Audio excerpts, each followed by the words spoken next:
Okay, this is Games Previewed with Chris Baki. I'm here with Pavel Ilyashevich.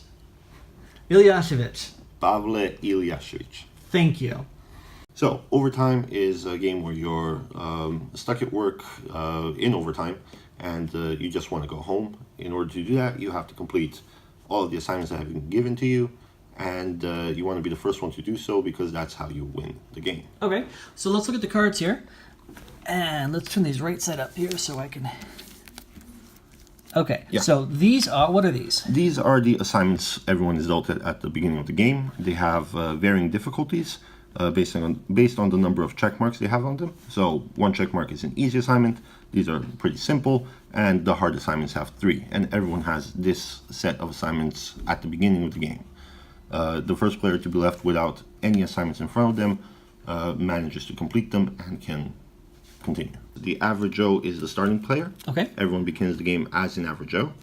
And this is like your basic worker that's just stuck at work, not really happy with his job. He has the 3 statistics that define his turn. You have the productiveness value, which shows how many actions you can play in a single turn.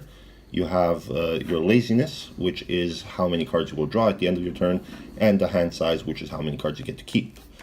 You also have a special ability for the average Joe that's to become any other employee type that someone else has discarded. And there's a tiredness scale right next to him, which shows how quickly he gets tired. Okay, so explain. So we've got 0 to 3, 4 to 6, 7 to 9, and 10 to 9. The scale depends on the snooze tokens. Okay. Snooze tokens, you get them during the game. They show how tired you are. And based on the number of snooze tokens you have, you can be on one of the 4 steps of tiredness. So on the first one, there's no effect to your gameplay. You play regularly. On the second one, however, you have 1 action less because you're a little bit tired. And each time you attempt to complete an action that involves working, you must roll a die. And if you roll 3+, you can continue doing the action. If you don't, you simply discard the action and continue with your next one. Okay. There's work cards, which allow you to complete the assignments. But doing work also gives you snooze tokens. You have rest cards that help you rest. You have employee cards, which will change you from the average Joe to a different type of worker, like the workaholic, the slacker, the coffee guy, depending on which one you draw. And you also have these reaction cards, which are shady and boss cards, meant to mess with your opponents. Shady cards allow you to stop their actions, cancel their work, copy it, or even just hand off your assignments to them. Well, boss cards let you call on the boss for some help and stop the shady actions altogether. We each begin with a hand of 4 different cards, which are dealt randomly. Okay. Your hand will give you some actions, maybe none at all. You can just actually put this back here. All right. So sometimes you'll have actions, sometimes you won't, depending on what cards you're dealt. But it's okay to not have any actions in your own turn at all, because you can always play cards during other people's turns. And the action cards are the rest, work, and employee. The reactions cards are shady and boss. Shady and boss can be played during other players' turns, while the first 3 cards can only be played during your own turn. So you can play up to 4 actions depending on the productiveness of your employee. So with the average Joe, that's 4. You don't have to play that number of actions. You can play less or even 0 if it so suits you. But each card is 1 action unto itself. And after every action, the other players have a chance to react to those cards depending on the cards they have in their hand. Yeah. So why don't you make the first move? All right. So here with this starting hand, I have only 1 action that I can play because the rest of these are reaction cards, being shady or a boss. The only action I have is this easy does the trick, work, and rest card, which allows me to complete 1 check mark on one of my assignments, and I get to remove 2 snooze tokens from myself. So it's an easygoing work. And I can decide to play it on this assignment, which will basically complete that assignment, and at the same time get rid of the 1 snooze token that I have at the start of the game. Okay. Now, before I let it continue and say I've done this job, I have to wait for my opponents to decide whether they want to or don't want to react to the cards that I've played. If they do, it's basically first come, first served. The first player to place their reactions on the card or just on the table they have their reaction happen first, then everyone else has to follow suit. Cards that I've drawn, plus the ones that I had in my hand, I get to decide how many I want to keep. Planning my turns a little bit ahead, so I can plan, okay, so I want to work a little bit next turn, but I also want to be able to mess with my opponents a little bit and have something to cancel out other cards that might be played. Okay, so you draw the number of cards that equal to your laziness. Yes. But then you can only keep a certain amount equal to the hand size that the employee allows you to. Okay. So the cards that are not used get discarded. All the cards form a common discard pile. So now it's my turn. I think I want to play the codependency here. It says play this card on one of your assignment cards to complete 2 check marks. Choose another player to discard one of their assignment cards of your choice. I want to say action all the time. Okay, so I would play this card like that. Yeah, and basically that will complete this assignment. Unless someone messes with me. Unless someone messes with you. Okay. However, you also get to choose another player to discard one of their assignments. Now, which assignment is up to you, and which player is also up to you. Okay, so in this instance, since there's only 2 of us, you have to choose me. But if there was another player, you can choose the one that suits you most. Okay, so I would get to basically complete an assignment myself, but I would also be helping someone else. What kind of that action is that? It's one where you're codependent on your opponent's assignments to complete them.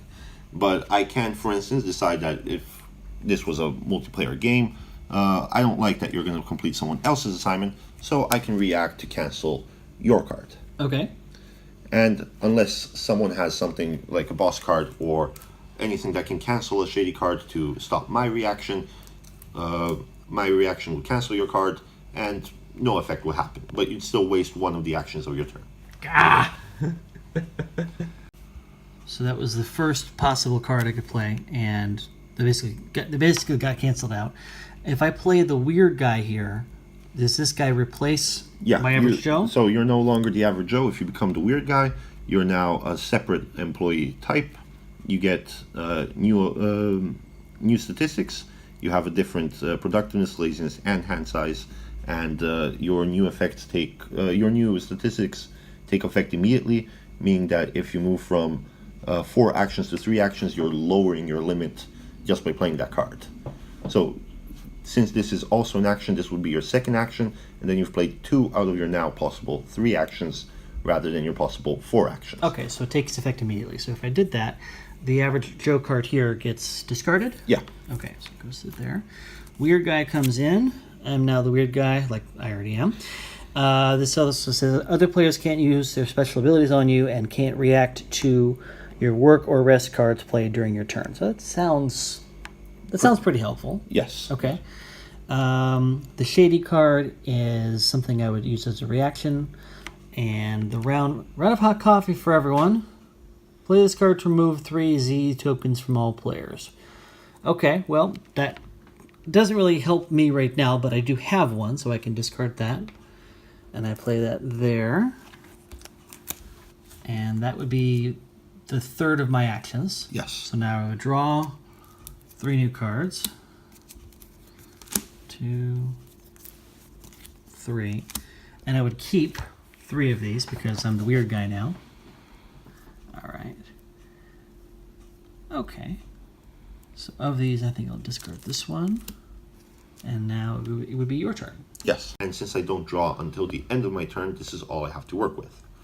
So, for instance, I'll start with working a little bit on the operational cost breakdown. I would be able to complete one of the check marks. However, I also gain 1 snooze token. And unless any of my opponents have anything to say about that, it would take effect. That would be one of my actions. The second would be to play another work card that will do basically the same thing, giving me a second snooze token. I'll put these to the side. And complete this assignment. Since I completed the assignment, the cards that I used get discarded, so someone else can use them or get them later on. And I only have 1 card left, which is an action. So I end my turn again, drawing 4 more cards. 1, 2, 3, 4. And I get to keep 4 cards. Since I don't need everything I've drawn, I'll probably discard, let's say, the weird guy. keeping a separate employee card, which will allow me to take a different role next turn. Gives me a little bit of a different advantage I can use, and something to work with, something to rest, and still something to mess with my opponents. Okay, so nice little balanced hand there. Yeah. All right, great. Everyone who has ever worked at a job has probably done some overtime, and everyone knows that I can say sucks, right? It sucks. It sucks. It sucks. It basically sucks. You don't want to be there. You definitely want to go home after at least 8 hours of work. You don't want to spend another hour there. And this game takes it in a way that makes it kind of funny, pokes fun as in a satirical way, gives you a chance to laugh at the situations that would probably make you cry otherwise.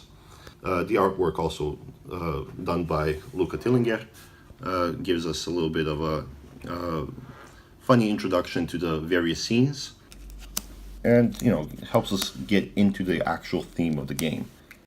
So one of the more fun aspects of the game is, of course, if you introduce a little bit of role-playing into the game, like give the cards meanings from a personal perspective of what you might have actually seen or had done to you at work. Like, for instance, if someone decides to simply attempt to work on their assignment, you can say, yeah, sure, that's nice, but you might want to recheck that data. I seem to use last year's data instead of this one, and I don't think that's what they're looking for right now.